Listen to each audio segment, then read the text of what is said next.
হলো কি,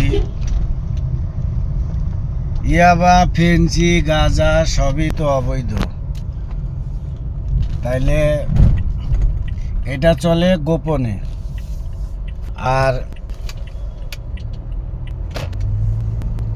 অটো রিক্সাও তো অবৈধ, এটা চলে ওপেনে। আমার তো এটাই বুঝে আসে না, এটাও গোপনে চলবে, এটা ওপেনে চলতেছে। আর এটা যদি বৈধ হয়, অবৈধ হয়, তাহলে তো এটা তো বন্ধ করে দেওয়া দরকার দ্রুত, নাইলে ভবিষ্যতে ভয়ঙ্কর আকারে দাঁড়াবে।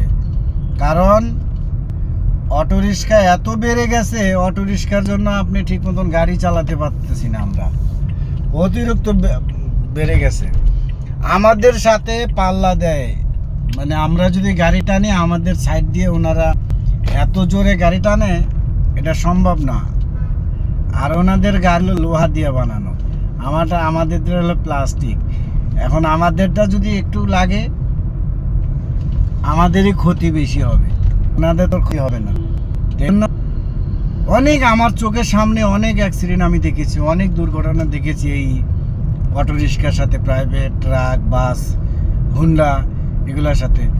তো দয়া করে সকলের কাছে একটাই অনুরোধ, যারা সরকারি কর্মকর্তা আছেন, যারা এইসব নিয়ে কাজ করতেছেন, প্রশাসন বাইরে ধরতেছে আমি দেখতেছি, ওনাদেরকে অসংখ্য অসংখ্য ধন্যবাদ জানাই। আশা করি এটা দ্রুত বন্ধ করে দেওয়া দরকার।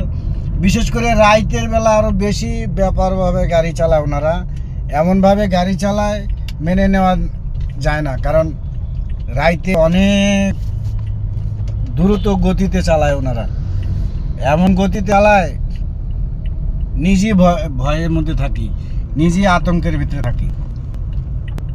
তো আশা করি সকলে বুঝতে পারছেন। আর আমি ছোট মানুষ, যদি কোনো ভুল করে থাকি, যদি কোনো উল্টাপাল্টা কথা বলে থাকি, দয়া করে আল্লাহর রাস্তে সবাই মাফ করে দিবেন, এটাই আপনাদের কাছে অনুরোধ। আর সবাই একটু আমাকে সাপোর্ট করেন, ভিডিও বেশি করে শেয়ার করে দিবেন। একজনের উচিত আরেকজন উপরে ওঠে, আর একজনের উচিলা একজন হয়। বন্ধুর ভালোবাসারা কেউ কেউ পারবে না, কোনো আগাতে পারবে না। ভালো রাখুক, চালাতে রাখুক, সব বালা মুসিবত থেকে দূর করুক। দূর অটো বন্ধ করে হবে, ভয়ঙ্কর আকারে দাঁড়ালে মানুষের থেকে অটো বেশি হয়ে যাবে, বাস্তব।